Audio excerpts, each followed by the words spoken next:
Muy buenas noches, amigos de Estoy Aprendiendo. Como siempre, es un placer estar en este espacio, en este reto número 4, que es nuestro curso de patología general. Muchísimas gracias por estar, por su presencia, por seguirnos cada semana y hoy, pues, un tema bastante interesante, nuestra clase número 2. Recuerden que la clase número 1 la pueden ver en nuestro canal de YouTube para que podamos ir en esa secuencia de las entidades patológicas más importantes o las más relevantes que tenemos dentro de nuestra práctica clínica. Muchísimas gracias por estar en este espacio y recuerden que este curso tiene 7 clases, las cuales vamos a ir desarrollando cada 15 días los días sábado. Esos días sábados vamos a trabajar de 4 a 6 p.m. aproximadamente en hora colombiana. ¿Qué buscamos con ese? Actualizarnos sobre diferentes temas con las mejores patologías o las patologías que encontramos más en nuestra práctica y poder compartir algunos casos y experiencias en intervención desde diferentes enfoques de neurodesarrollo, neurorehabilitación o algunas técnicas específicas buscando la mejor evidencia posible de los tratamientos. Entonces quiero agradecerles, muchísimas gracias por este espacio. Denme un segundo para empezar entonces la actividad.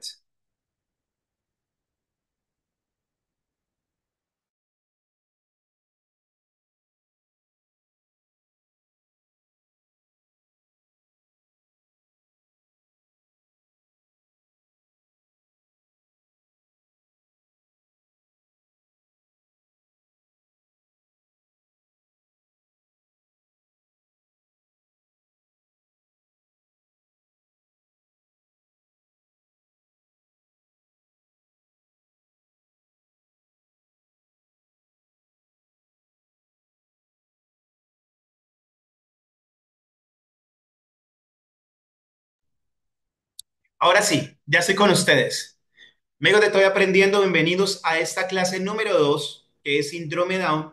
Y hoy hemos hecho un enfoque desde la inclusión escolar, desde el reconocimiento de esos procesos educativos que en muchos casos han sido maravillosos y que tenemos niños, adultos con síndrome Down en que el contexto y todo el proceso educativo ha tenido unos resultados increíbles.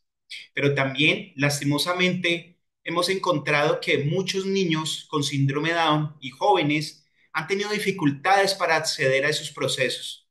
Lógicamente, el proceso educativo no solamente encierra la institución educativa o los docentes como tal, encierra a los padres de familia, encierra la condición fisiológica y de salud que tienen los niños y pues diferentes variables que tenemos que reconocer.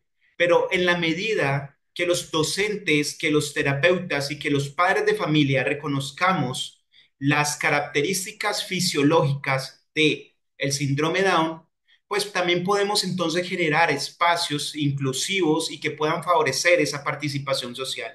Entonces, este tema básicamente, o este espacio es un aporte a eso, a esa oportunidad que tenemos todos los seres humanos de poder compartir a las personas que de pronto vemos diferente, pero que en otros contextos nos pueden dejar tantas enseñanzas y que podemos no solamente ayudarlos a ellos, sino que nos van a enseñar cosas tan interesantes como el amor, como la amistad y bueno, sobre todo el compromiso que tenemos como docentes, como terapeutas dentro de nuestra intervención. Entonces, en cuanto a síndrome Down, hoy vamos a revisar toda la parte genética. Recuerden que este es un curso académico, ¿sí? Es un curso de patología general y tiene componente académico.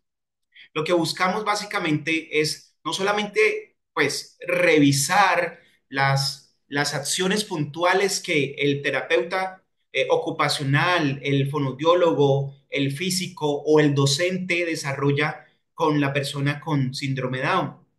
Lo que aquí estamos revisando también son todos los componentes fisiológicos y en este caso genéticos que comprometen a pues, el desarrollo de la patología o de la entidad patológica. En este caso vamos a revisar genética. Es muy importante que los terapeutas, los docentes y que algunos padres de familia revisen sobre algunos conceptos de genética, no aplicable solamente para el síndrome Down, sino que son conceptos generales como saber qué es un cromosoma, qué es un alelo y que es muy importante dentro de la concepción general y después específica en la patología. Vamos a ver algunas características generales de los niños y de las personas con síndrome Down.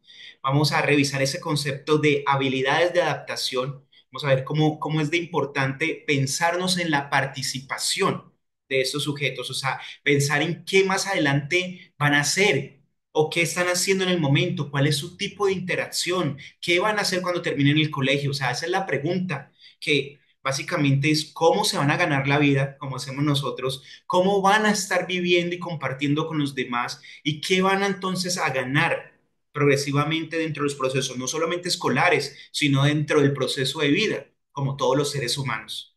Y vamos a revisar un caso estudio basado en casos que hemos tenido y que pues es de esos casos que siento que son esos casos exitosos en donde uno dice, verdad, vale la pena revisar esto, vale la pena trabajarlo, vale la pena enfrentarse a las dificultades y poder entonces día tras día buscar las soluciones y avanzar con algo tan bonito como es la interacción con los niños y con las personas con síndrome Down.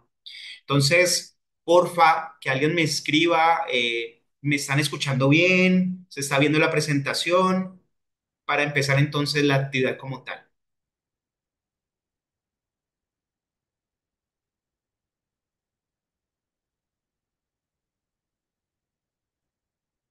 Listo, gracias.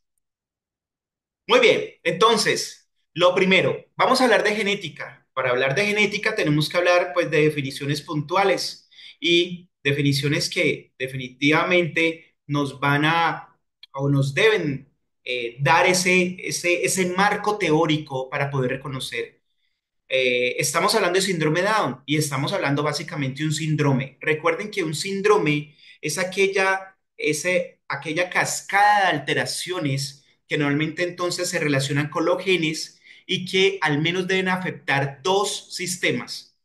Esto es muy importante en definición, porque un síndrome es entonces esa cascada de alteraciones que tiene un componente genético y que al menos afecta dos sistemas. Por ejemplo, el sistema digestivo o el sistema sexual, el sistema osteomuscular o el sistema cognitivo. O sea, debe afectar al menos dos sistemas. Y por eso, cuando hablamos de síndrome Down, estamos hablando de una serie de alteraciones que no solamente es la parte fenotípica, o sea, la cara, ¿cierto? O las formas de las manos o del cuello, que son las características que reconocemos, sino que estamos hablando de otro tipo de alteraciones a nivel muscular o a nivel digestivo o cardíaco.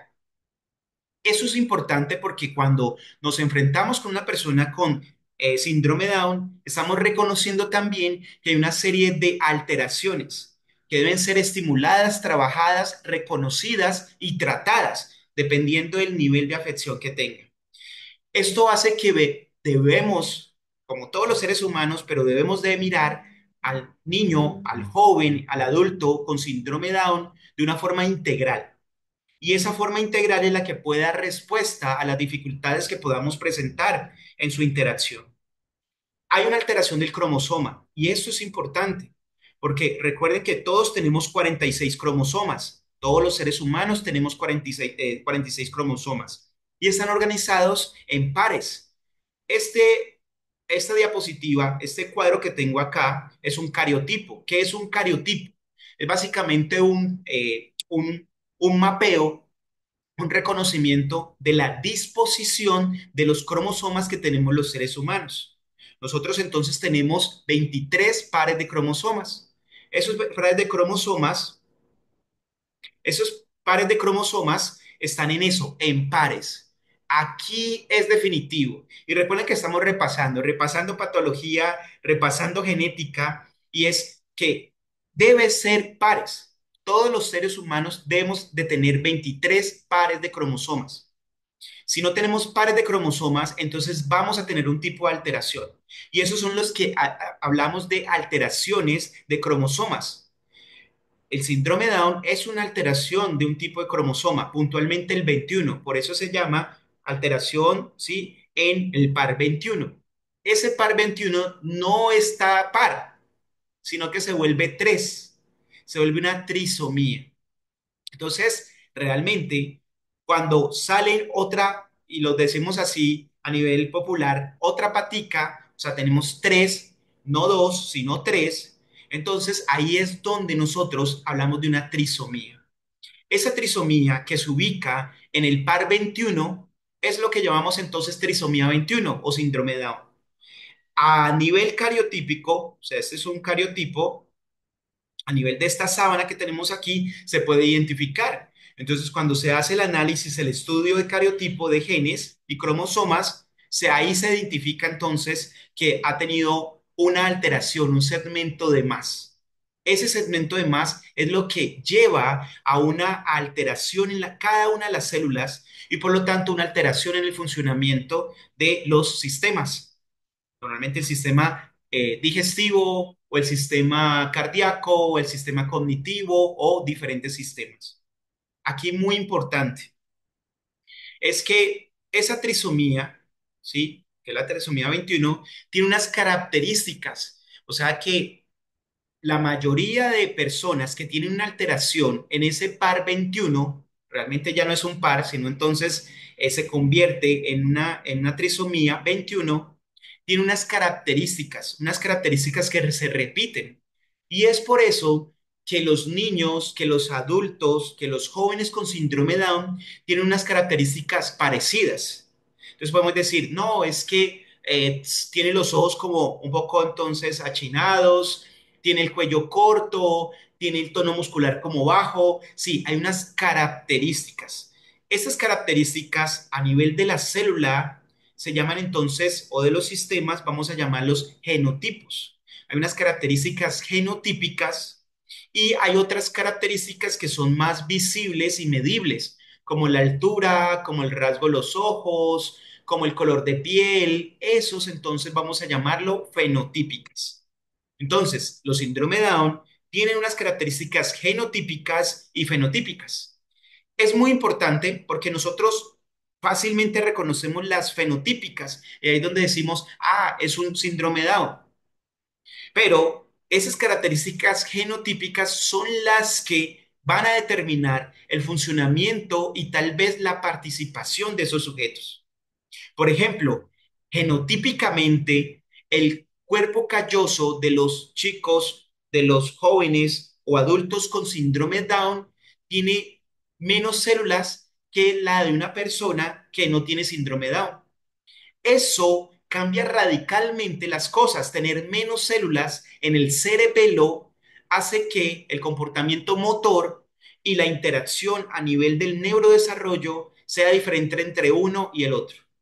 Entonces es importante reconocer esa parte, que nosotros vemos lo fenotípico, pero realmente tenemos que es reconocer y tratar ese genotipo. Vamos a ir trabajándolo. Cuando nosotros vemos, entonces decimos, ah, hay varios tipos de síndrome Down. Y sí, hay varios tipos de síndrome Down. Hay, pues se han establecido, los que se han establecido a nivel genotípico, es entonces tres tipos de síndrome Down.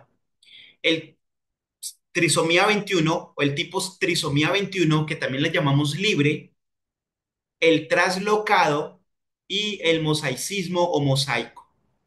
Esos tres tipos de síndrome Down, pues son entonces las que también van a determinar características genotípicas y fenotípicas. Básicamente, ¿por qué se relacionan? Se da por la división celular. Cuando hay una alteración y esa alteración entonces se coloca dentro de la madre y el padre y al momento de unirse, ¿sí? En la fecundación, ese cigoto empieza entonces a dividirse. Ese proceso de división celular la vamos a llamar meiosis. Ese proceso de meiosis indica que en cuanto más rápido se dé esa meiosis, pues más cantidad de células van a estar afectadas por esa trisomía. O sea, quiere decir es que más cantidad de células o todas las células de nuestro cuerpo pueden tener esa alteración en el par 21. Eso es lo que llamamos básicamente una alteración libre y es que la división afectó todas las células del cuerpo. Esto se da aproximadamente en el 96% de todos los síndromes Down. Entre todos los síndromes Down, el 96% son de trisomía libre. Por eso las características fenotípicas y cariotípicas son tan específicas y generalizables en ellos. Uno podría esperar la baja estatura, uno podría esperar el bajo tono muscular, uno podría esperar las alteraciones entonces en funcionamiento motor. Todas esas son características que pueden compartir esas trisomías porque tienen unas características específicas. El traslocado a nivel entonces de la división fue que aunque se creó un segmento en ese par 21, ese par 21 que tenía un segmento de más a nivel genético, por X o Y razón, llevó entonces a que se desplazara a otro lugar. Ese desplazamiento es lo que llamamos traslocación. Traslocado es cambiar de lugar. Eso hace que igual hubo una alteración en el par 21, pero que el segmento se anexó a otro cromosoma. Lo que indica es que hay una alteración, no solamente en ese par 21, ¿cierto? En cada célula, sino que también el otro cromosoma que le llegó un nuevo segmento genético, pues va a tener entonces una dificultad. Bien, y el mosaicismo Y el mosaicismo básicamente entonces se relaciona con en la división se dio no en el primer momento, sino que se dio posterior. Esto es muy importante porque en el niño o la persona con síndrome Down no tiene todas las células no están afectadas con la alteración en el par 21. Algunas células tienen su par 21 sin dificultad, mientras que algunas células, y que pueden ser específicamente en algunos sistemas, está alterada su par 21. Eso hace que tenga características fenotípicas y cariotípicas en algunas células o sistemas y en otros no. ¿De qué depende su funcionamiento? Depende básicamente de la cantidad o sistemas que fueron afectados. Entonces aquí, en esta línea, el mosaicismo lleva a que tenga menos características fenotípicas o cariotípicas y al final entonces el niño pueda de una u otra forma participar de mejor manera. Eso teóricamente, porque hay muchos niños que se afectan un solo sistema muy fuertemente y bueno, eso los lleva a limitación. Hoy voy a hacer énfasis en el libre porque es el 96%. Entonces, básicamente nos vamos a encontrar es síndrome Down de trisomía 21 o libre. Entonces, voy a hacer énfasis en los reconocimientos genotípicos y cariotípicos de los niños con síndrome Down o adultos o jóvenes con síndrome Down libres. Entonces, hablábamos de la trisomía 21 libre. El 93% de toda esa población, ¿cierto? ¿Sí? Entre 93 y 96% es de toda esa población, es entonces lo que llamamos trisomía libre. ¿Qué significa? Que todas las células tienen entonces alteraciones y que característicamente el 80% de esta alteración viene el gameto femenino. O sea, que la madre, el 80% es la que coloca o es la que ha generado la alteración. Entonces, sí hay una tendencia a que las madres son las que han llevado, ¿cierto?, en su gameto la alteración dentro del proceso. Aquí hay un dato importante. La edad de la madre es muy importante. Entre más edad tenga la madre, por ejemplo, mayor a 35 años, más probabilidad tiene de poder entonces colocar un gameto materno, ¿sí? Con alteración que puede terminar en una trisomía 21. Importante reconocer aquí que los síndrome de Down entonces tienen unas características o unas alteraciones en otros sentidos. Ya habíamos hablado, pero la mayoría de síndrome de Down tienen problemas cardíacos. Afortunadamente, estas alteraciones cardíacas se pueden descubrir inclusive en útero y pueden ser inclusive tratadas y con cirugía dentro del útero se pueden manejar. Esto ha aumentado en gran medida el nacimiento, el número de nacimiento de los niños que ah, tienen trisomía 21, porque solucionan una de las grandes dificultades que llevaba a mortalidad a los sujetos con trisomía 21, que eran los problemas cardíacos. Después de esa pues digamos, esa intervención, y el manejo a nivel cardíaco, la otra gran dificultad que tenían o tienen los niños con síndrome Down, o adultos o jóvenes, es las alteraciones digestivas. Muchos tienen varios problemas a nivel digestivo, sea porque se constipan o sean porque están entonces con heces diarreicas todo el tiempo. Esto tiene muchos otros problemas y es que la parte nutricional se ve afectada en la mayoría de estos sujetos con trisomía 21. Esto es un dato importante para tener en cuenta. La nutrición de los niños con síndrome Down o jóvenes o adultos se puede ver afectada por estas alteraciones digestivas. Y es importante que parte del tratamiento también haya un nutricionista que guíe y que toda la intervención médica también ajuste procesos de solución para solucionar estas dificultades digestivas porque se pueden convertir en un problema a largo plazo, ¿sí? Que puede definitivamente entorpecer los procesos de intervención, de participación de los niños con síndrome de Down. Las otras alteraciones que presentan, y especialmente las mujeres, ¿cierto? Las mujeres con síndrome Down son los hormonales. Recuerden que también pasa con los hombres, pero en las mujeres es mucho más específico. Por el ciclo hormonal que se da entre hombres y mujeres, pues las mujeres tienen una tendencia mayor, síndrome Down, a tener alteraciones. Esto genera no solamente alteraciones en el peso, por ejemplo, sino que generan alteraciones en la síntesis de otros elementos determinantes para el funcionamiento neurológico, que pueden llevar a dificultades también del funcionamiento cognitivo, en la atención, en el sueño y en el funcionamiento general a nivel del metabolismo. Por último, también se han encontrado las alteraciones cognitivas, no solamente por la dificultad en las conexiones y de las conexiones entre las neuronas, sino por la participación del cerebelo. Y es porque se ha hablado que el cerebelo tiene una función motora específica, pero en los últimos años se ha encontrado que el cerebelo también determina muchas de las funciones cognitivas y lo que llamamos de atención, concentración, que más adelante me va a dar un nivel cognitivo adecuado. Entonces, el cerebelo es clave aquí. Los niños, jóvenes y adultos con trisomía 21 tienen una tendencia a la hipoplasia cerebelosa, que lleva a una serie de alteraciones.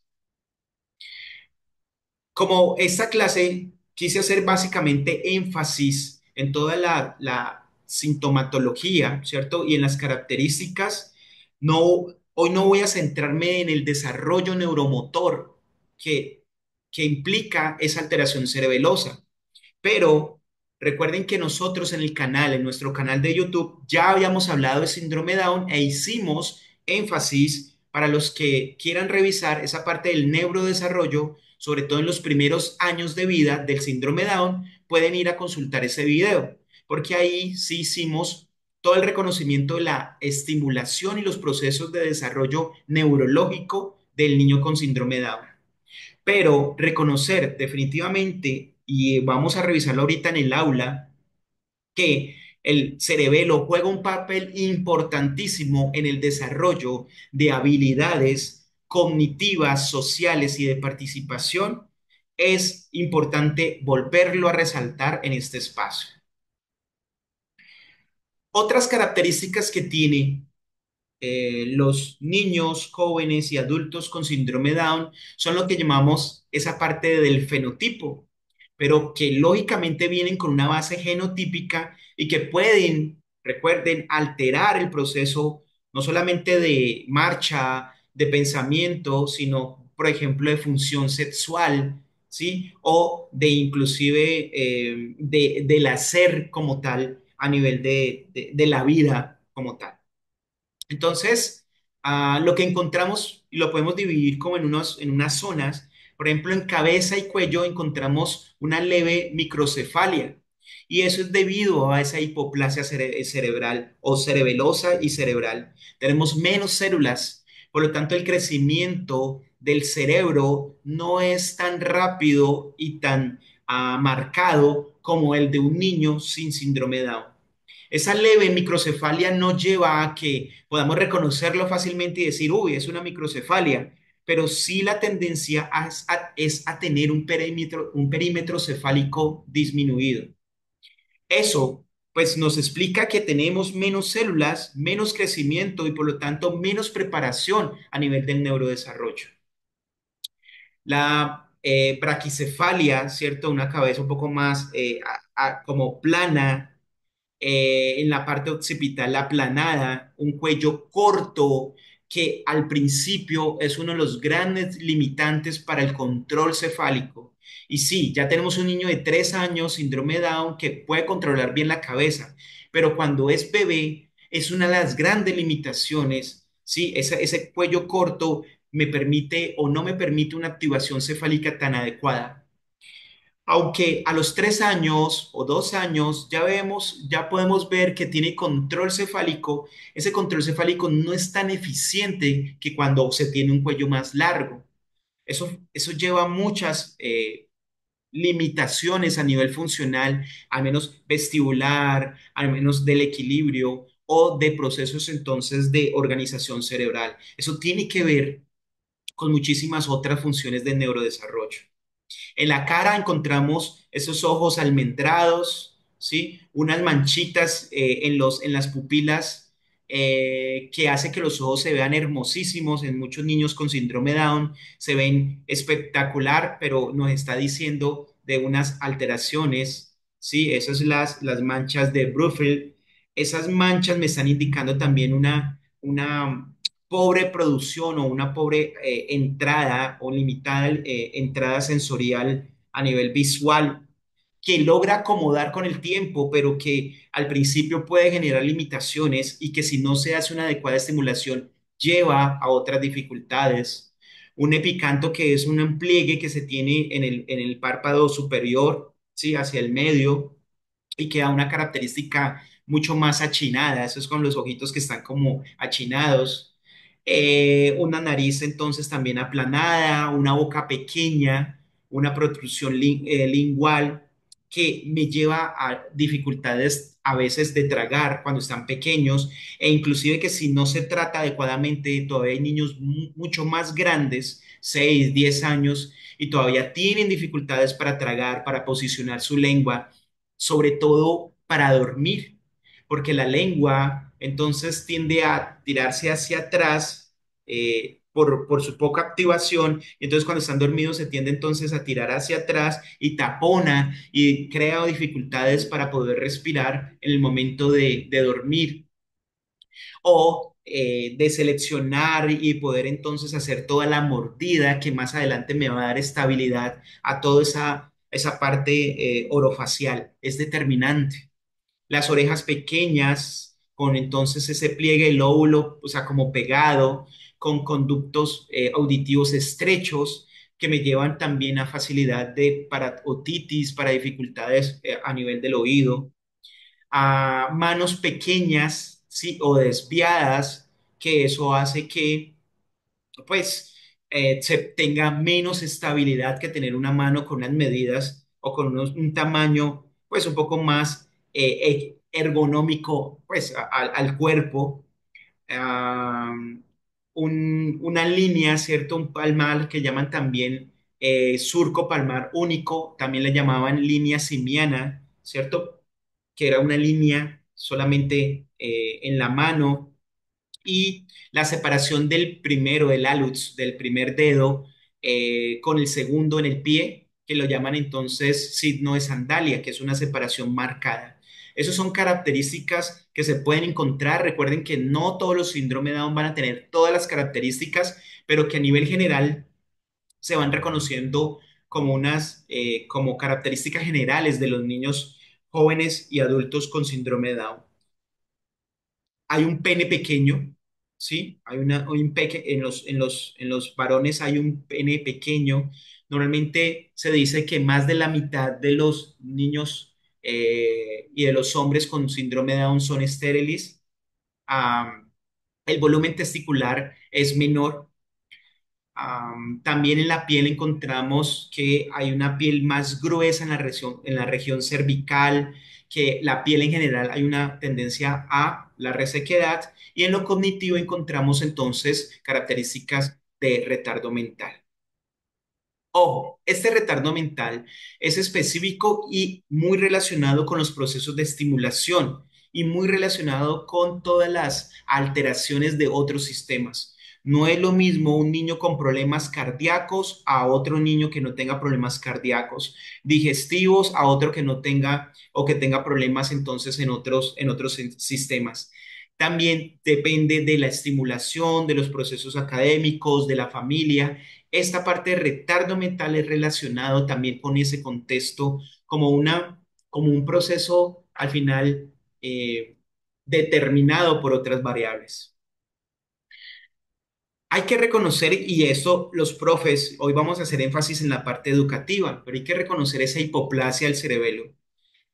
Por las conexiones del cerebelo, el niño, el adulto, ¿sí? El joven con síndrome de Down puede tener alteraciones vestibulares. Miren que yo digo puede. En la mayoría y en neurodesarrollo encontramos muchas alteraciones y la mayoría de nuestros niños tiene alteraciones vestibulares, pero eso depende de la estimulación. Las alteraciones vestibulares son determinantes porque es como, no sé si alguien acá en este momento le ha dado vértigo, pero tener vértigo es una sensación súper incómoda para el funcionamiento, para poder participar y hacer cualquier actividad de la vida diaria. Nuestros niños, jóvenes y adultos con síndrome Down pueden tener vértigo y ni siquiera darnos cuenta y eso hace que su funcionamiento pues esté totalmente limitado. Y lo peor es que puede mantenerse ese vértigo y enseñarse o ellos funcionar a nivel de la vida diaria con ese vértigo, pero eso les generará incomodidad para todas las actividades. Por eso cuando vemos un niño que con síndrome de Down que está incómodo o que puede entonces no participar o no querer hacer una actividad como subirse en una parte para agarrar algo o inclusive pasarse la camisa por entre la cabeza y en el momento entonces donde pasa por la parte de la cabeza la camiseta que genera una activación vestibular, pues eso le va a generar incomodidad y él no lo va a querer hacer. Entonces, debemos de reconocer esa parte y por eso hay un equipo profesional, ¿sí? Los fisioterapeutas, por ejemplo, tienen entrenamiento para poder entonces identificar cuándo pueden tener una respuesta vestibular y, por ejemplo, relacionado con vértigo. Esta parte vestibular no solamente lo podemos relacionar con vértigo, sino con el tono muscular. El tono muscular de los niños, jóvenes y adultos con síndrome de Down tiende a ser bajo. Este tono muscular hace que, cuando uno tiene el tono muscular bajo, hace que todo pese más. Sí, mi mano pesa más, mi cabeza pesa más, mi barriga pesa más. ¿Y qué hago cuando soy un niño y pesa más las cosas o todo pesa más? Pues simplemente me pongo más blandito y no hago nada. Una de las características de los niños, jóvenes y adultos con síndrome de Down es esta fatiga. Lo que muchos en muchos espacios dicen es que sí es perezoso, pero no solamente se trata de pereza, sino que hay una fatiga marcada que se puede ver en el colegio, en la casa, en los diferentes espacios. Entonces, el tono muscular es importante que lo reconozcamos y que lo podamos trabajar y que lo podamos reconocer como unas limitantes en la participación social de los niños, jóvenes y adultos con síndrome de Down. Algo muy importante es la planeación motora.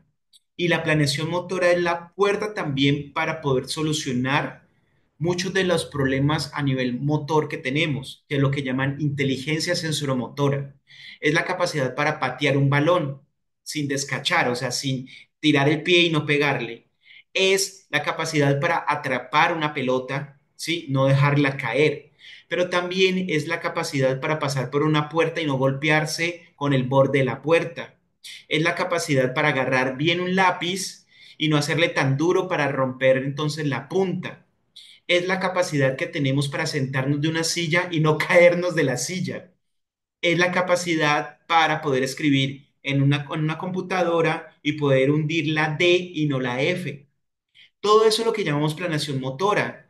Cuando hablamos de alteración de planeación motora, estamos hablando de un elemento mucho más elaborado a nivel del control motor, relaciones posturales, pero pareciera que ahí está muchas cosas alteradas. Está alterada la función motora gruesa, motora fina, todo el funcionamiento y entonces el paciente, bueno, en este caso el niño, joven y adulto con síndrome de Down se ve limitado en su funcionamiento motor, pero por lo tanto después se va a ver limitado en su inteligencia sensoromotora.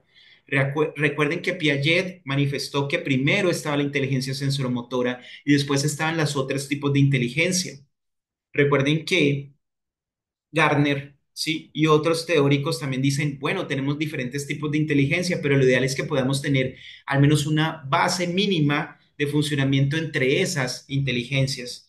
Cuando yo estoy tan limitado en una función, por ejemplo, la función motora, a nivel postural, por ejemplo, a nivel de la planeación, pues eso nos lleva a mucha limitación. La parte oculomotora se ve muy afectada y eso básicamente es por conexiones directas con el cerebelo. Sí hay una conexión directa entre el cerebelo y los pares oculomotores. El tercero, el cuarto y el sexto. O sea, esto es anatomía y función neurológica. ¿Eso qué hace? Básicamente que el niño, joven o adulto con problemas oculomotores les cuesta ajustarse a las demandas visuales y que lastimosamente, pues nuestro sistema educativo tiene una demanda visual bastante alta porque nuestras letras y números pues son visuales. Esta alteración, por ejemplo, el poder copiar de un tablero a un cuaderno lleva ajustes oculomotores.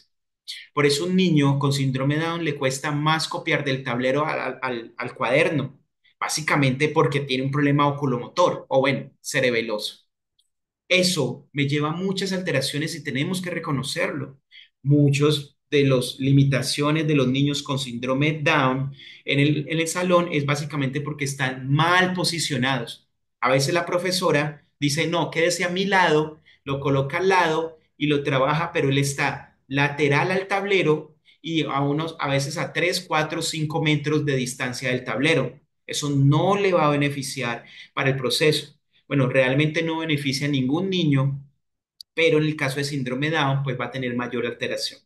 Y el sueño y el descanso, que no lo vamos a trabajar hoy, pero voy a hacer una clase especial de sueño y descanso, no solamente para síndrome Down, sino para alteraciones del neurodesarrollo en niños. Estoy preparándolo porque hay cosas muy interesantes en sueño y descanso.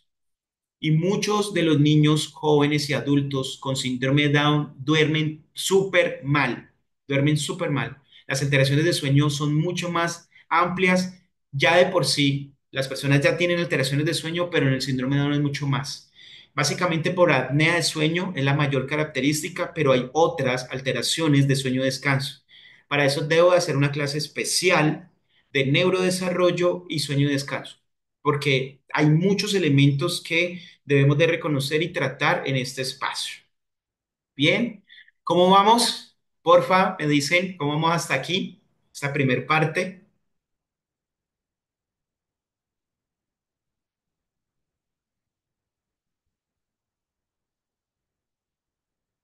Sí, bien, bien, bien, listo. Vamos a ver cosas, listo. Hay cosas a ver. Por ejemplo, hay un problema escuchaba una unas conferencias de un congreso de síndrome de Down que se hizo en México y uno de los conferencistas, que era un médico pediatra, decía algo muy interesante que de verdad a veces nosotros pues no lo tenemos como que muy claro. Y es que todos los seres humanos podríamos desarrollar alguna alteración en algún momento. Entonces, él hablaba que a veces cualquier trastorno que tiene un niño o alguna alteración, un niño, un joven, un adulto con síndrome Down, se lo explicamos al síndrome Down. O sea, decimos, como él es síndrome Down, está normal que tenga epilepsia. Como él es síndrome Down, pues normal porque está asociado al autismo. Como es síndrome Down, entonces tiene los trastornos cognitivos o tiene la apnea de sueño o tiene problemas hormonales. Pero aquí había algo muy interesante, es que hay elementos que se pueden explicar desde la parte genotípica del síndrome Down, pero que hay otras alteraciones que no son tan explicables desde el síndrome Down, sino que es explicable desde el ser humano. Por ejemplo, que pueda desarrollar entonces una depresión. Deme un segundo. Ok, ya. Se abrió el micrófono. Ya. Por ejemplo, que pueda desarrollar una depresión. ¿Una persona puede desarrollar, sin síndrome de Down, puede desarrollar una depresión? Claro, hay muchas personas con trastornos o depresión, con ansiedad y no tienen síndrome de Down. Ahora bien, ¿un síndrome de Down podría desarrollar una depresión y una ansiedad? Claro que sí, pero no se explicaría directamente por la trisomía 21. Sería entonces básicamente por un desarrollo, por una alteración. Esto es importante y coloco esta nota porque se vuelve importante saber cuándo es por una alteración del genotipo, o sea, del sistema, y cuándo es una alteración por otro tipo que todavía no podríamos saber. Por ejemplo, en un segundo es que se abrió un micrófono. Ok, listo. Recuerden ayudarme con un poquito con el micrófono porque si no tengo retorno y no podría. Ya. Entonces, esto es muy importante. Cuando tengamos un niño con síndrome Down y tiene algún tipo de alteración, pues entonces primero hay que hacer la revisión si es a nivel genotípico que nos está explicando por la trisomía. Si no, habría que revisar también los otros elementos que podrían generar. Porque, por ejemplo, porque una persona puede tener una depresión por una serie de elementos contextuales que están retroalimentando inadecuadamente a ese sujeto y que terminó en una depresión. En ese caso, ¿sí? Pues había que reconocer entonces esos elementos. Pero, ¿qué ha pasado? Un niño, joven o adulto con síndrome Down muestra características de depresión y se explica es no, es un comportamiento normal de la trisomía 21. Y eso no debía ser así. Y por eso saqué el espacio para comentarles esto, porque ustedes que tienen niños en tratamiento, niños en su colegio o familiares con síndrome Down, hay que primero revisar, ¿sí? Y buscar cómo podríamos reconocer cuáles son entonces esos elementos que pueden llevar a explicar la alteración o no. Yo voy a hacer énfasis en los que se han encontrado que tienen una relación a nivel genotípica, ¿cierto? Y que los sistemas están alterados y que pueden explicar esa relación entre el síndrome Down y la alteración, como las alteraciones cognitivas, porque menos células y menos facilidad para lograr conexiones a nivel de las dendritas, a nivel neurológico y con la alteración a nivel del cerebelo, se podría explicar las alteraciones cognitivas. Las epilepsias también entonces están relacionadas con ese funcionamiento debido a las mismas conexiones entre ese cerebro. Se ha encontrado una dificultad en la conexión y la interacción, ¿cierto? Y la conexión de ese sujeto con el medio, lo que hace que puede favorecer que ese sujeto se ensimisme y terminar con una característica autista. Las apneas de sueño son muy relacionadas con el funcionamiento orofacial, ¿sí? Y con todas las estructuras de la respiración que pueden llevar a entorpecer pues esa respiración, sobre todo en la parte del dormir y lo que más adelante llamamos una apnea del sueño. Los trastornos psiquiátricos se ha demostrado por alteraciones de esas funciones motoras conectadas con ese sistema límbico y se ha encontrado que los adultos con síndrome Down tienen una mayor tendencia a desarrollar alteraciones como el Alzheimer debido a las pobres conexiones que se tuvieron anteriormente y por lo tanto un deterioro más rápido por la edad y todas las alteraciones hormonales explicadas del funcionamiento con alteraciones en el hipotálamo, en el subtálamo, que lleva a que se tengan unas alteraciones desde lo cromosómico y que puedan explicarse desde la trisomía como tal. Pero hay muchas otras alteraciones que pueden sufrir nuestros niños, jóvenes y adultos con síndrome Down.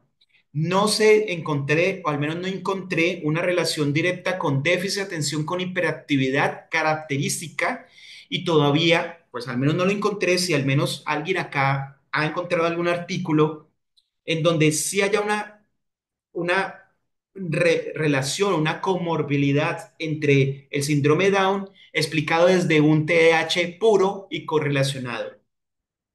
Pero sí he encontrado niños que tienen trisomía 21 y además han sido diagnosticados con déficit de atención con hiperactividad. Por eso no lo coloqué acá. Dentro de esa parte encontramos una descripción de las actividades adaptativas. Recuerden que lo ideal es que todo lo hagamos ahorita basado en CIF.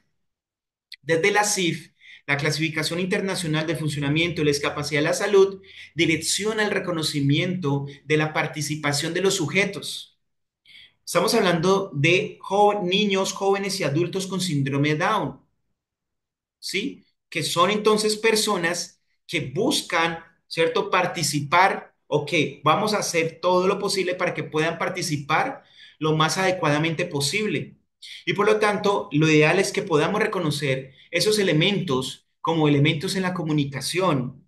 Esa parte del desarrollo del autocuidado es vital para poder entonces que ellos puedan valerse por sí mismos, ¿sí? La vida del hogar, las interacciones sociales, la participación social y sexual, ¿sí? Esa interacción hasta dónde puede llegar y cómo. Eso dentro de todo el proceso de estimulación y participación es lo que debemos de reconocer y organizar, facilitar y colocar y favorecer que sea de la mejor forma posible los usos de los recursos, ¿sí? La utilización de todas las comunidades como tal, la capacidad para que en un futuro tomen sus propias decisiones, que sería lo ideal en la medida de lo posible, que puedan proteger su salud y que puedan proteger su cuidado, que puedan entonces utilizar su tiempo libre de la mejor forma adecuada y que más adelante puedan participar en una opción laboral, ¿sí? Que pueda entonces hacerlos crecer y progresar, que es como lo que queremos los seres humanos.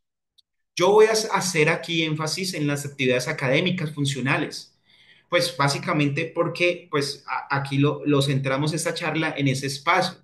Pero es importante que cuando hablamos de síndrome Down, todos los elementos son determinantes. Son determinantes.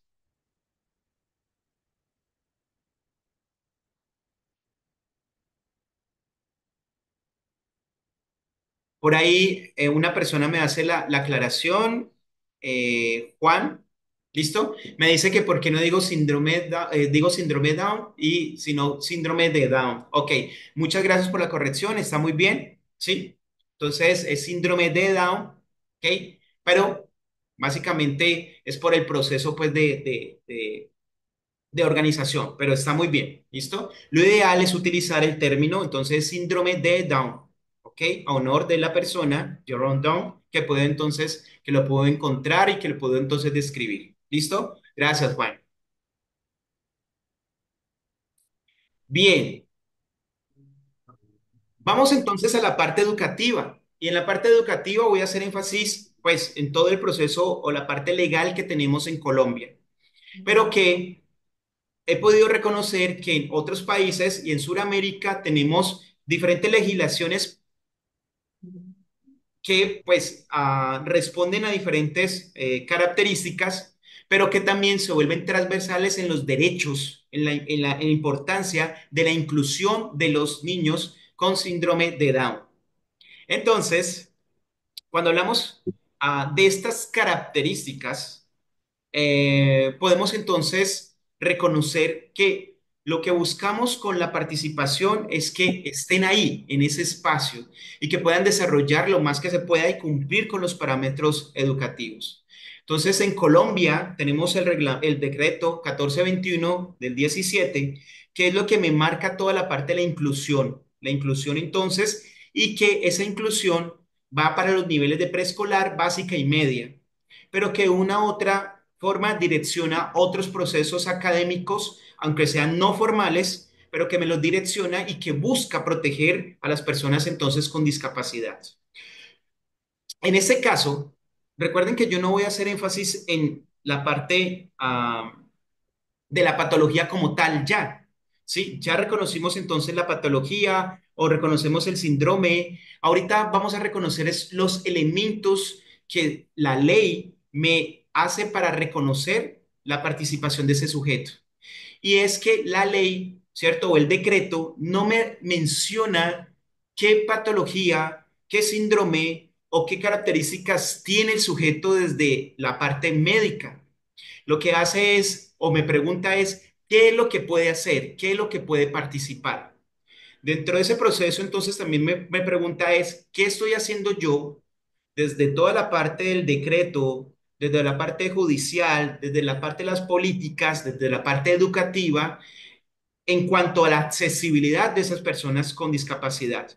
Lógicamente, ahora vamos a retomar ese síndrome de Down, ¿cierto? Esas características de las personas con síndrome de Down, pero vamos a hablar desde la accesibilidad. Esa accesibilidad debe darse y a veces pensamos que la accesibilidad solamente es una puerta, una rampa, y no. La accesibilidad son todos los procesos que se dan desde una institución o desde no sé, desde una ciudad para poder entonces favorecer que una persona pueda participar. ¿Sí? La accesibilidad está desde, por ejemplo, cuando el portero de una institución puede saludar, reconocer a ese sujeto, ayudarlo si necesita algún tipo de ayuda, ¿cierto? Y ubicarlo en un espacio determinado, si lo requiere alguna persona. Esa accesibilidad es determinante, porque es la primer carta que tenemos para poder favorecer esa inclusión. Esa accesibilidad se reafirma con unas acciones afirmativas. ¿Qué son las acciones afirmativas? Las acciones afirmativas son todas las acciones que nosotros podemos hacer para favorecer la accesibilidad. Por ejemplo, ¿sí? Hacer un elevador, un ascensor o un elevador, lo que va a hacer es favorecer en un momento determinado que si una persona no puede subir entonces escaleras, puede entonces hacerlo y pueda entonces hacer los ajustes, ¿sí? Esas, y muy bien, toda la parte de la accesibilidad no solamente, ¿sí? Responde a la institución, sino que son las políticas que se están entonces determinando o que van a determinar entonces el proceso de participación de las personas. Dentro de las acciones afirmativas se deben hacer definitivamente algo que llaman los ajustes razonables. Esos ajustes razonables son determinantes también para el proceso.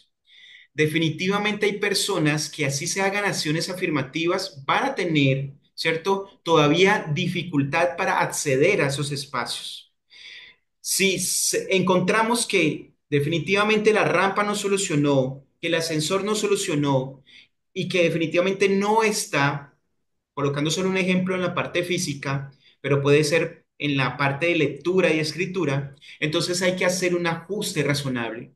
Ese ajuste razonable no es específica, ¿sí? No es específica para un sujeto como tal. Es entonces para una variable de dificultad que encontramos.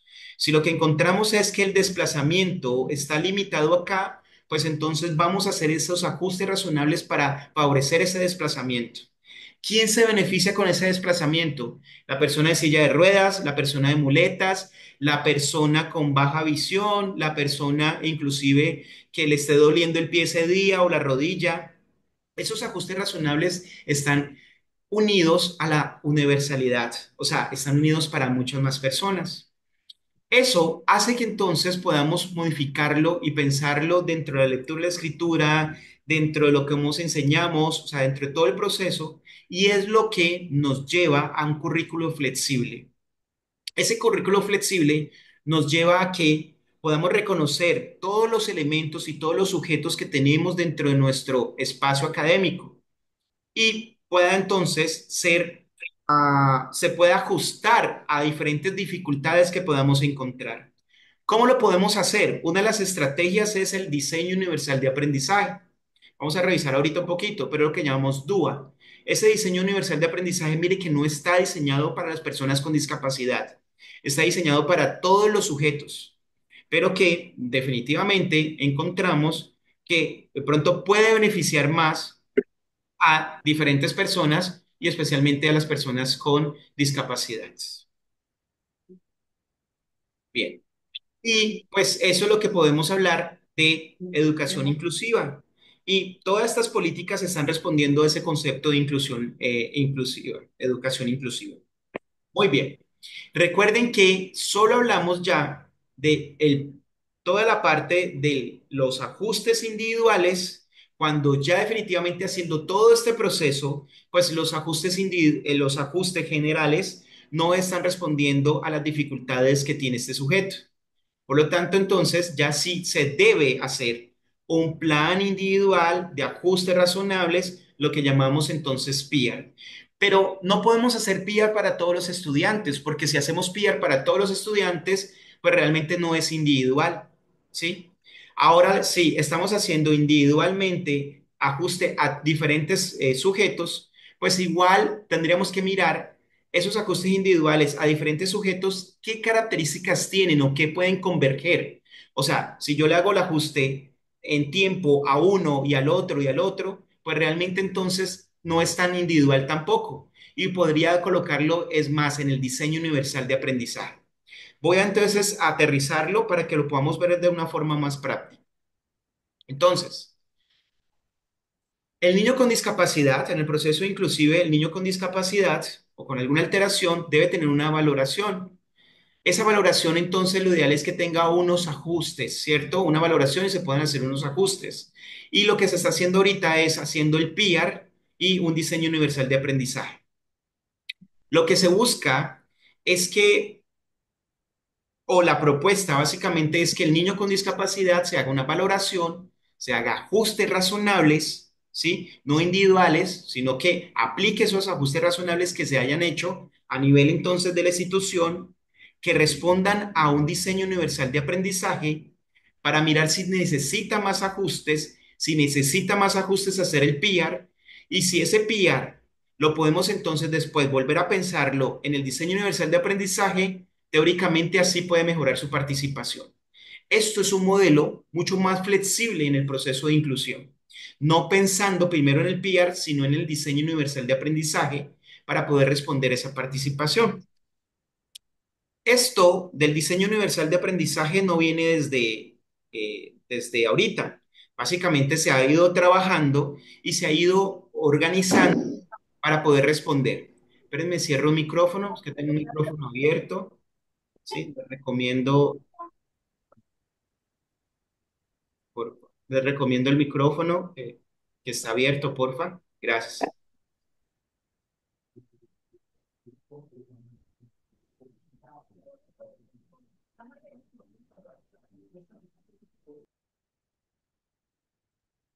Muy bien.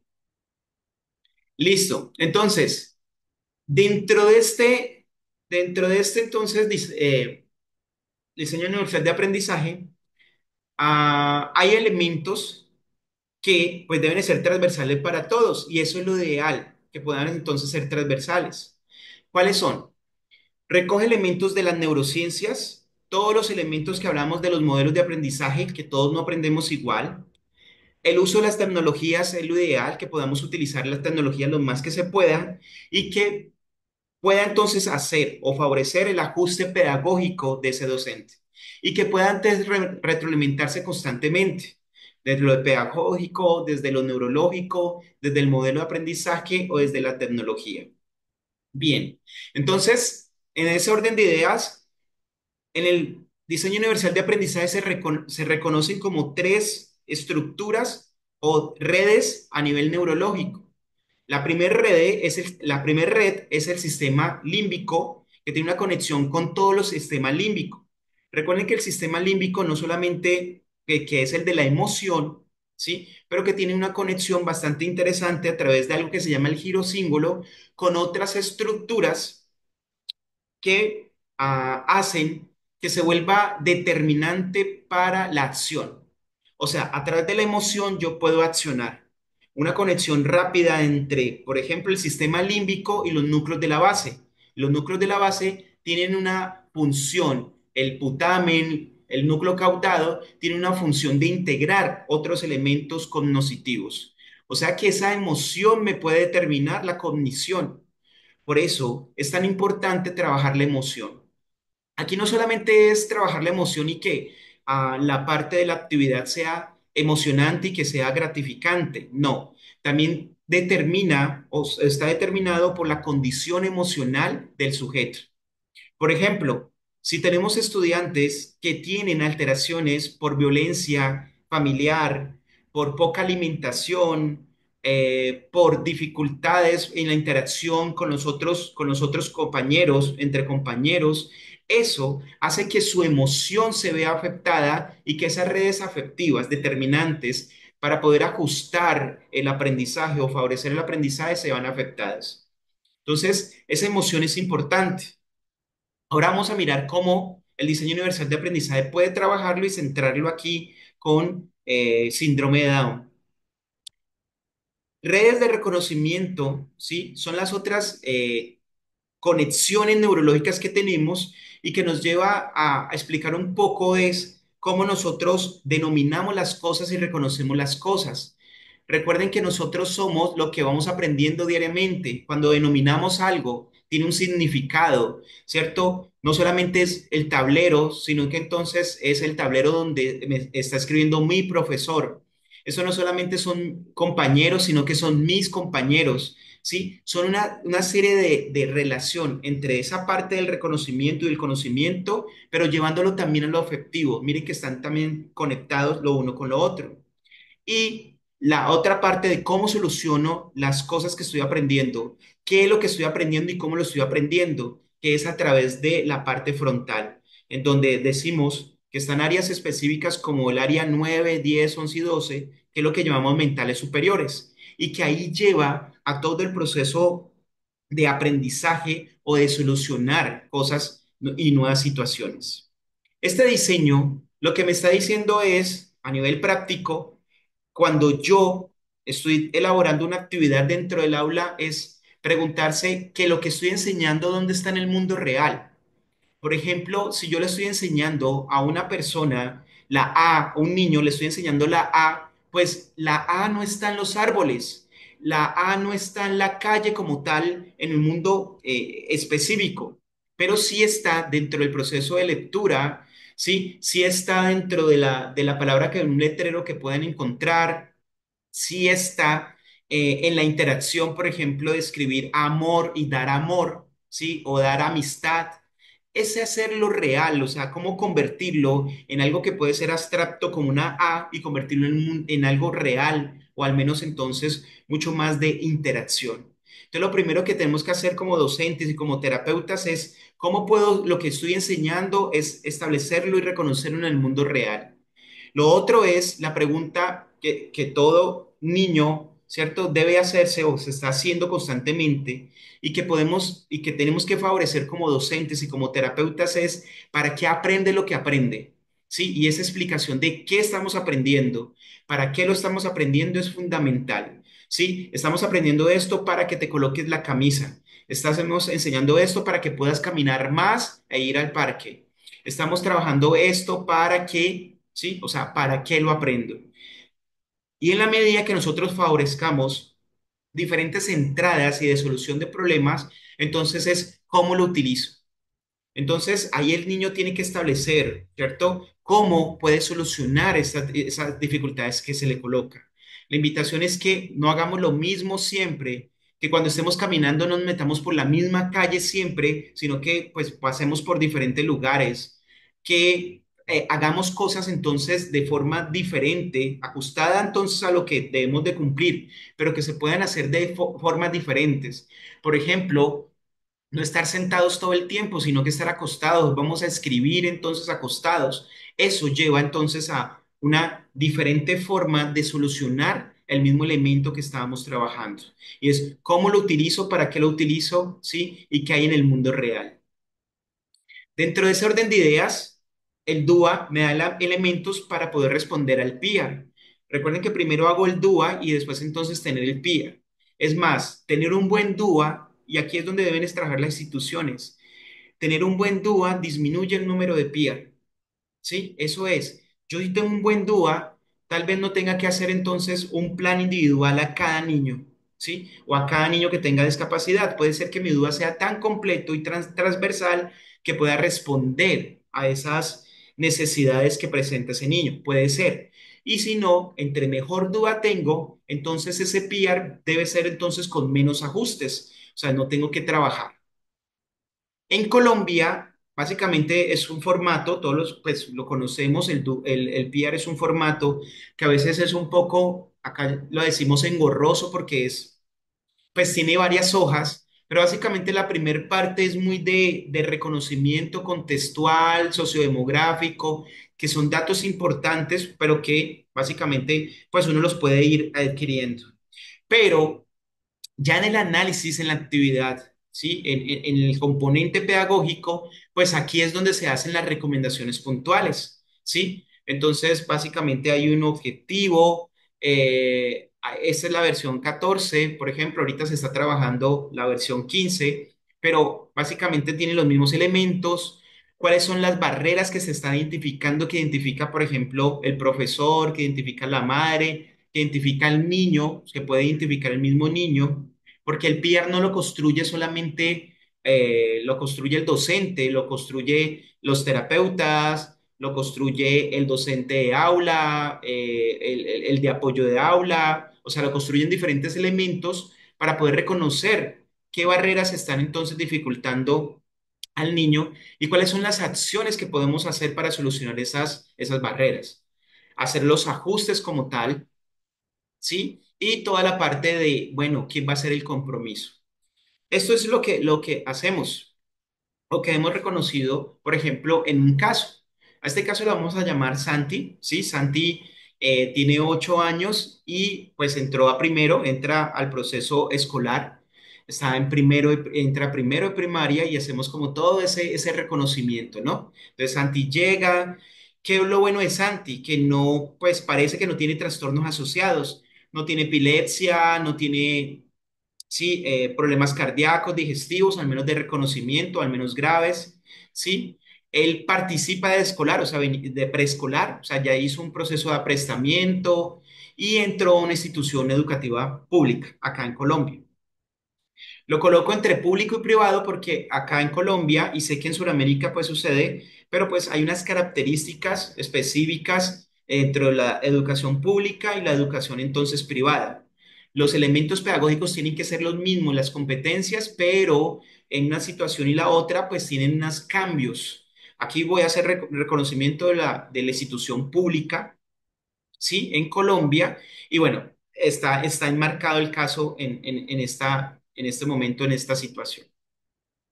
Entonces, ¿qué hay que hacer cuando llega Santi y yo? ¿Qué hacemos? ¿Cierto? Pues en el proceso. Esto va a ser un proceso de inclusión. Lo primero es que Santi va y entonces con la madre, y la madre pide entonces el espacio, el cupo en el colegio. Y algo que es importante, la ley, el decreto 1421, dice que no se puede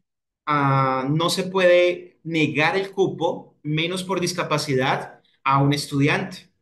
Lo que hacen entonces, pues lo digo para que, pues el decreto es lo que dice. Entonces ella va, pide el cupo, la recepcionan, llenan entonces todos los formularios, llenan un formato que se llama, bueno, en el sistema, entonces el SMART, y llenan los documentos y lo que hacen primero, pues allá en la institución lo abordó un psicólogo y el docente y pudo hacer entonces una descripción del contexto general del estudiante. Esa descripción es muy importante. Es muy importante saber, por ejemplo, con quién duerme el niño, si duerme solo o no. Eso es determinante. ¿Por qué para el profesor sirve si el niño duerme o no? Solo porque hay procesos, ¿sí?, determinantes entre dormir solo y poder escribir entre de un cuaderno. Es muy importante esa relación. Entonces, hay elementos del contexto que me van a determinar mi funcionamiento en el proceso lector-escritor, por ejemplo, si lo voy a centrar ahí. Hay que hacer una evaluación pedagógica, el docente se encarga de mirar y establecer con qué nivel viene. Como viene de preescolar, entonces se evalúa mucho el nivel de aprestamiento, ¿cierto? De función, básicamente haciendo mucho énfasis a ver si puede responder como a nivel del gráfico como tal. Y viene con unos informes, porque él viene con terapia, entonces viene con unos informes de los profesionales de la salud. Ah, sí se ve la necesidad de hacer unos ajustes curriculares porque la institución no tiene DUA y eso es uno de lo que lo encontramos en la institución. La institución trabaja los PIAR, pero no tiene consolidado y organizado los DUA. Eso sucede en muchas instituciones del país, en muchísimas. Muchas instituciones trabajan y están revisando constantemente y trabajando los PIAR, pero no han consolidado su DUA. Entonces ahí ya hay que revisar, por lo tanto lo más probable es que haya que hacer ajustes curriculares, didácticos y evaluativos para mirar entonces todo desde el DUA, ¿sí? Y revisar también los recursos físicos, tecnológicos y didácticos y quién va a hacer los compromisos. Esos compromisos, cuando hacemos procesos de inclusión, la institución tiene unos compromisos, los padres tienen unos compromisos. Si el niño puede, ¿cierto? En este caso, Santi puede hacer compromisos, también ideal que haga entonces compromisos. Eso es parte del proceso y pues es lo ideal dentro de la participación. ¿Qué se encontró así rápidamente? Que es, viene una familia, padre y madre, ¿cierto? Y hermano menor, eh, que es de estrato socioeconómico bajo. Son datos importantes porque, pues, todos sabemos que tener más o menos recursos también determinan procesos, ¿cierto? De una u otra forma.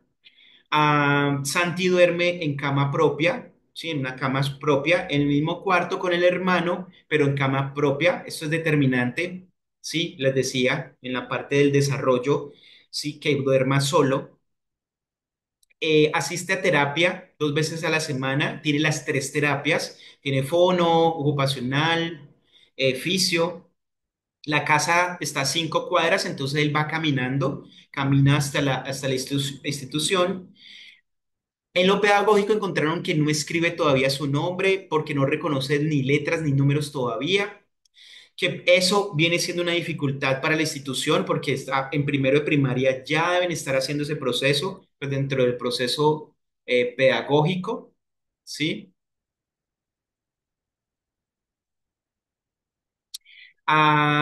Separa los juguetes. Algo importante es que él separa los juguetes por color y forma. Porque este dato es muy importante, porque él tiene constancia de color y forma. O sea que la función perceptual anterior para lograr letras y números ya la tiene. Al menos eso. Su función de color y forma, que es una función perceptual visual, me está entonces indicando que sí tiene una habilidad base para poder entonces empezar a construir gráficos, que es las letras y los números. A nivel terapéutico es muy importante ese hallazgo. Tolera estar sentado 10 minutos, máximo 10 minutos, no más de 10 minutos. Se queda atrasado en un dibujo de copia, ¿cierto? Que el agarre todavía es deficiente, tiene bajo tono muscular, pobre posicionamiento de la pelvis, nivel bajo de atención muy bajo, modera- eh, dificultades para cumplir la norma, ¿cierto? Moderadas, eh, limitaciones en la expresión del lenguaje, pero también se encontró que los padres son súper comprometidos, que él es súper cariñoso, es colaborador, si él está en el juego, o sea, y que la interacción con los compañeros es muy buena y que le encanta jugar. En ese orden de ideas, entonces, hay unas recomendaciones desde el DUA, ¿sí? Puntualmente para este caso. Miren que estamos haciendo el ajuste solamente para este caso, pero que se relaciona mucho con muchos niños con síndrome de Down. Entonces, la actividad pedagógica no puede durar más de 20 minutos. Eso es una recomendación del DUA. El DUA, recuerde que maneja las neurociencias. La neurociencia nos dice que el nivel de atención máximo que puede tener un sujeto es entonces de 20 minutos.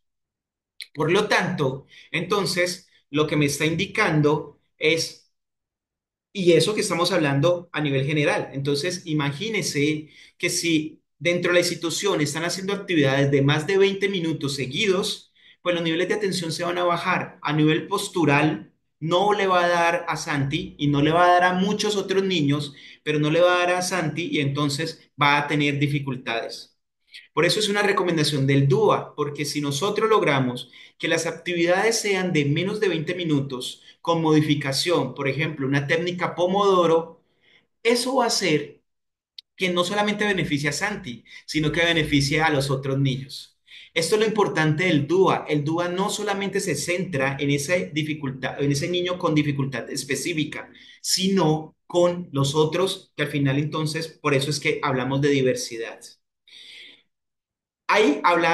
Habla básicamente de los planos, entonces cómo cambiar los planos para mejorar la posición y mejorar la pelvis de Santi y de otros niños que probablemente lo necesitan. Cómo jugar más pueden ayudar entonces a que Santi mejore su funcionamiento, que es gamificar, se llama gamificar el aula y definitivamente entonces pensar menos en Santi y pensar más en las necesidades de todos los niños, involucrando esto, podría ayudar mejor a la inclusión. Entonces, ya voy cerrando, ¿sí? Pero es básicamente qué es los elementos que se deben tener en cuenta en un PIA dentro de la organización. Primero, elementos del sujeto, o sea, qué limitaciones, pero también qué potencialidades tiene ese sujeto. ¿Sí? También ese sujeto, cómo está entonces moviéndose y cómo se está sentando y cómo se está acostando, lo que llamamos posición y soporte. Ese sujeto, cómo se está sentando, pero además también cómo está utilizando los elementos con que cumple la función académica. Por ejemplo, el lápiz, el papel, el maletín, eso es lo que llamamos instrumentos y cómo a través de la interacción, no solamente con el profesor, sino con los compañeros, puede estar entonces trabajando.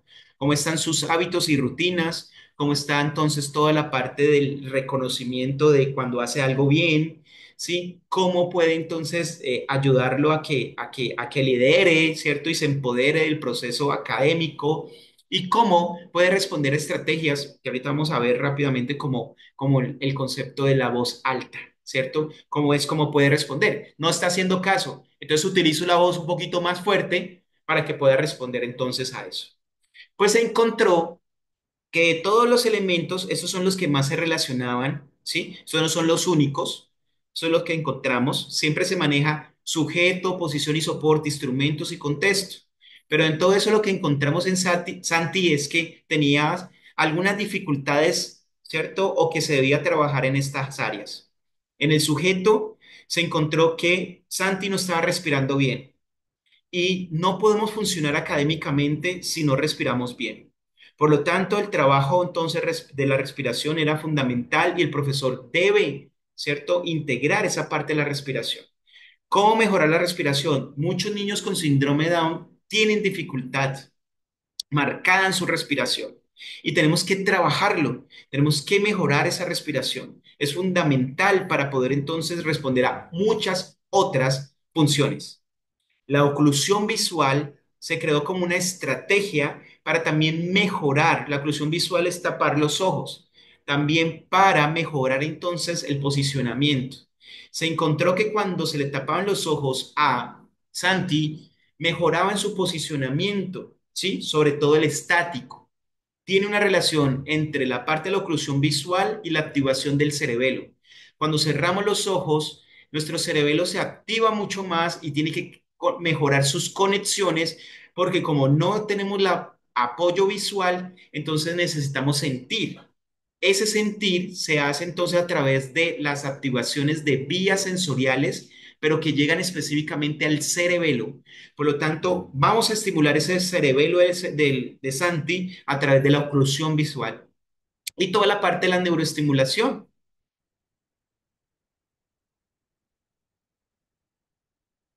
Entonces, la neuroestimulación, ¿qué es lo que busca y cómo lo podemos hacer en el salón o en la parte, en la parte terapéutica?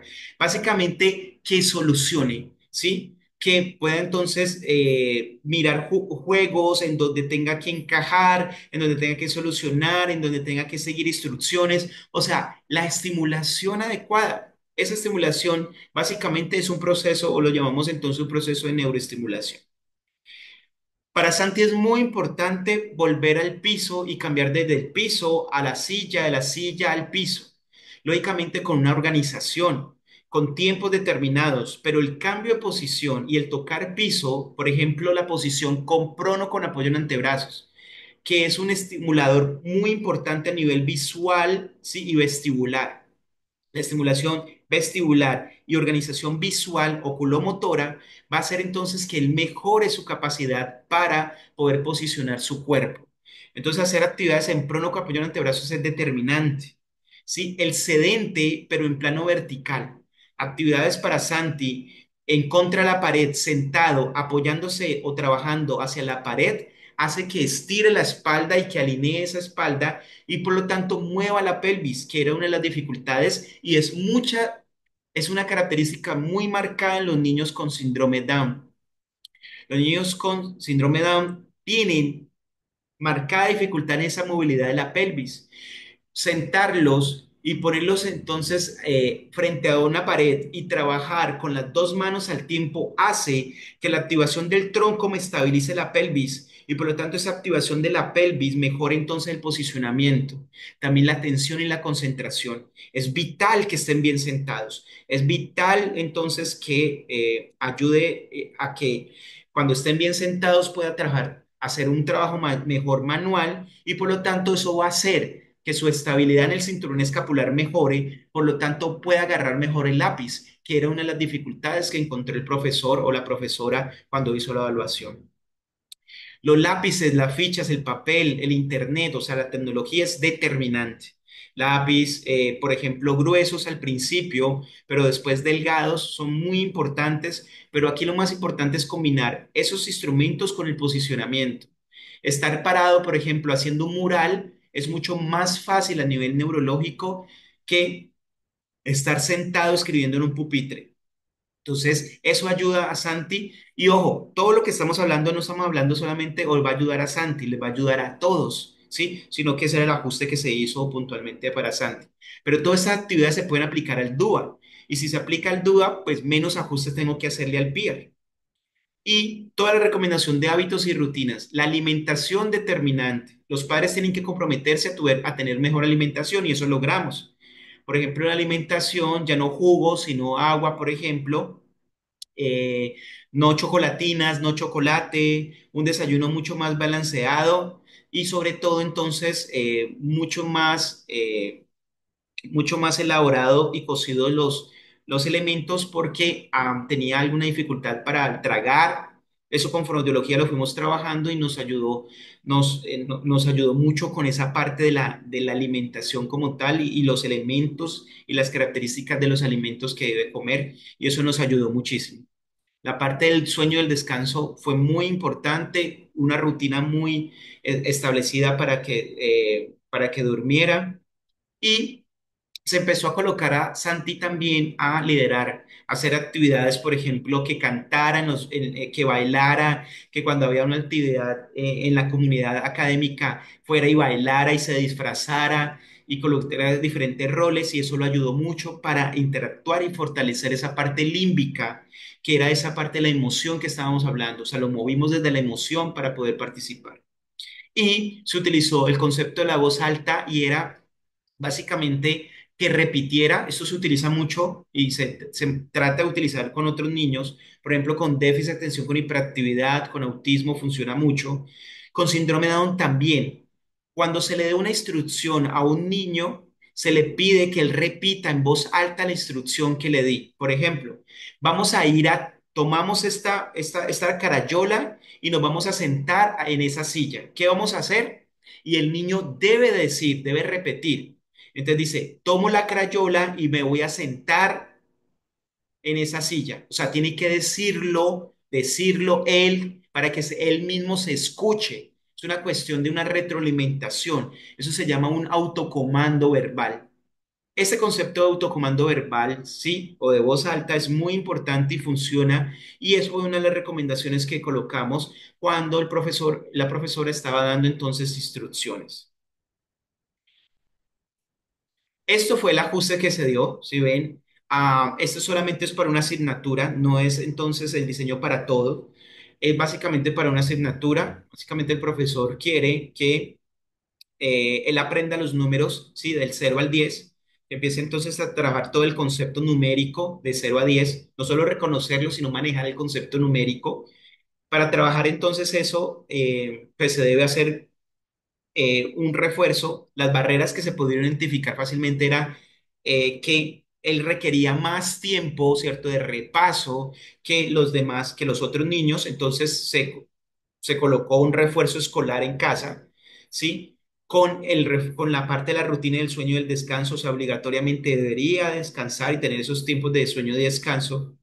También ese trabajo de seguimiento de instrucciones con la estrategia podríamos, con la estrategia del autocomando verbal y se organizó toda la parte del pupitre, que básicamente era que estuviera sentado, ¿cierto? En la actividad sentado o acostado, pero en la actividad de sentado y que estuviera en la parte central a menos de 2 metros para poder favorecer toda la función oculomotora. De todas formas, se articuló todo un plan suplementario con el profesor de educación física que le ayudara a hacer actividades para arrastrarse, cargar peso, carretilla, o sea, todas las actividades de estabilidad que estimulan muy bien el cerebelo y que ayudan a la función también oculocefálica. Se hicieron actividades puntuales de respiración consciente, no solamente con él, sino también con los demás, pero se colocó específicamente ahí, ¿sí? Toda la parte del autocomando verbal, las cambios de posición que no podían superar y las actividades no podían superar más de 20 minutos y el trabajo boca abajo, toda la parte de las actividades y se colocó que iba a ser el líder o que puede hacer como varios roles dentro de las actividades y que todo el compromiso estaba con los docentes, con los terapeutas que deberían estar informando constantemente y también conocer estas modificaciones para poder trabajarlas dentro del proceso terapéutico y hacer informe trimestral. Sí, los docentes también compartían trimestralmente los avances a nivel de la parte académica, los padres comprometidos y en la medida que podría comprender entonces Santi algunas actividades como el compromiso de comportarse mejor, de participar o de manifestar si algún niño pues lo había molestado o cómo se sentía. También entonces se habló de esa parte y se hizo como un compromiso con el niño. Básicamente esas son las modificaciones que se hacen, ¿sí? Y que se hicieron específicamente para poder con Santi.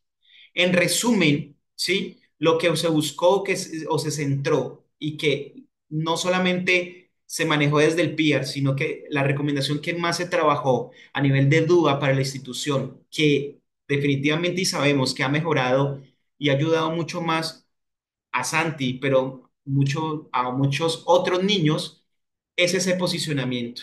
Ese posicionamiento es estar acostado, ¿cierto? Con plano horizontal, o sea, escribiendo en el piso, ¿sí? Ese plano, ese sedente o sentado con plano vertical, ese parado, pero con plano vertical, o sea, haciendo murales, para poder terminar y utilizar lo menos posible la posición sentado con plano horizontal, que es como esta, pues nos ayuda entonces a entender que el DUA puede ser transversal a cualquiera, entonces, a cualquiera uno de los niños y que no tiene que tener el diagnóstico de síndrome de Down, autismo, trastorno de déficit de atención con hiperactividad, sino que básicamente entendamos que hay elementos desde las neurociencias o como el DUA que puede favorecer la participación de los niños y niñas. Quería hacer esto, pues hoy aprovechando toda la parte del caso de síndrome Down, pero pero también recogiendo que esas estrategias de DUA y PIAR son transversales para cualquier tipo de diagnóstico. Básicamente esa es la información que quería compartir. No sé si tengan alguna pregunta, sugerencia, ¿sí? Duramos una hora y media. ¿Cómo vamos en el curso? Esta es nuestra segunda clase. ¿Sí? Solamente la segunda clase. Vamos a tener, este sábado tenemos otra vez clase, tenemos, eh, tenemos trastorno déficit de atención con hiperactividad. Nuestro canal es Estoy Aprendiendo, TOI, Estoy Aprendiendo, ¿sí? Ese es el canal. Lo voy a compartir en el grupo. Recuerden que estamos en el grupo, ¿sí? Pero nuestro canal de YouTube es Estoy Aprendiendo, ¿sí? Le dan Estoy Aprendiendo y ahí aparece el canal, ¿sí? Entonces, bien, muchísimas gracias. No sé si tengan alguna pregunta.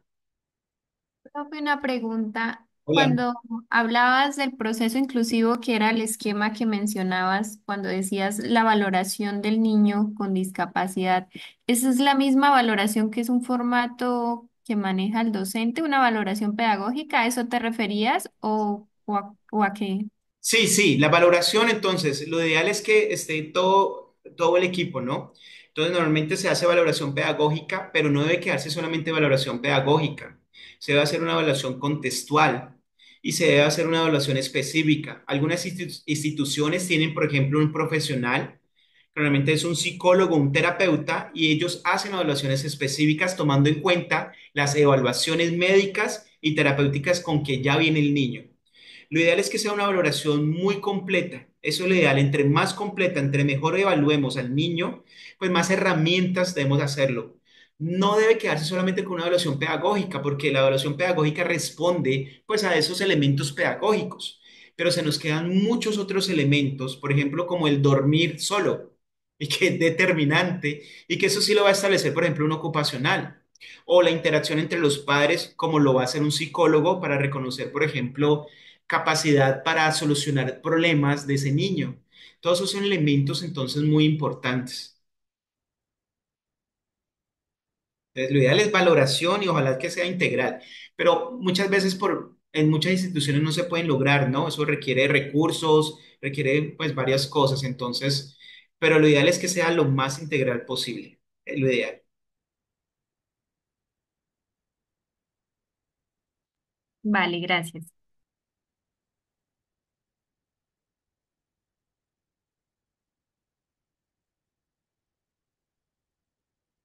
Ok, Diego, buena pregunta. Diego hace una pregunta específica con síndrome Down y depresión. Entonces pregunta cuál es el enfoque a nivel psicológico y cuál recomiendas. Bueno, primero, yo no soy psicólogo, sí, yo soy terapeuta ocupacional, entonces no podría hacer ese abordaje, ese reconocimiento, pues, de psicológico.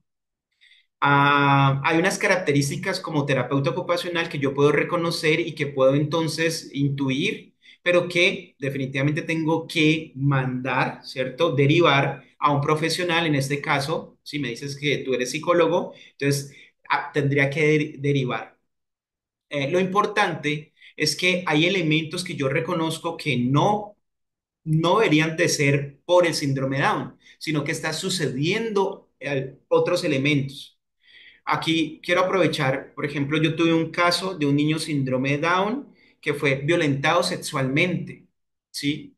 Entonces, tenía unas conductas muy fuertes, am, que que se explicaban o todo el mundo lo explicaba desde el síndrome Down, pero que con el trabajo con el equipo y ahí pues está el psicólogo dentro del trabajo que teníamos, pudimos identificar que no se relacionaba con el síndrome Down, sino que había un elemento muy característico que se repetía también en otros niños que también habían sido violentados sexualmente, pero que lógicamente el síndrome Down, podríamos decir, lo enmascaraba, no sé, cambiaba. Pues claro, porque la capacidad para afrontar del síndrome Down de ese niño era diferente al otro, pero que había cositas muy transversales. Entonces, al final, desde psicología se pudo reconocer y fue básicamente el psicólogo que lo hizo, ¿sí? Pero es el psicólogo, el profesional que puede tener esas